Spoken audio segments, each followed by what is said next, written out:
Sosial Xidmətlər Agentliyi ofisi icarəyə götürüb. Bir xəbər Media 7 Newsaza istinadən xəbər verir ki, Əmək və Əhalinin Sosial Müdafiəsi Nazirliyinin tabeliyində fəaliyyət göstərən Sosial Xidmətlər Agentliyi bu ildə ofis sahəsinin icarəsi ilə bağlı tenderə yekun vurub.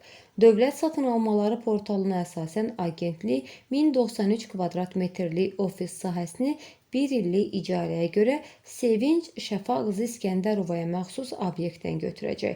Bu xidmətin dəyəri 262.320 manat təşkil edir. Bu artıq 3-cü ildir ki, agentlik eyni şəxslə eyni mahiyyətdə müqavilə bağlayır. İskəndərovanın Vöni Sumqayıt şəhərində 2 saylı vergilər idarəsində qeydiyyatdadır və onun uzun müddət şəhərdəki 51 saylı uşaq bağçasının direktoru kimi fəaliyyət göstərdiyi deyilir.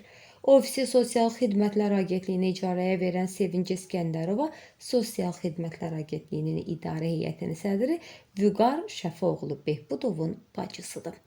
Qeyd edək ki, Sumqayıtda doğulan Vüqar Behbudov özü 2002-ci ildən dövlət strukturlarında, əvvəl Vergilər Nazirliyində, sonra Dövlət Sosial Müdafiə Fondunda və Əmək və Əhalinin Sosial Müdafiə Nazirliyində müxtəlif vəzifələrdə çalışıb. 2020-ci ilin iyulun 1-dən etibarən isə Sosial Xidmətlər Agentliyinə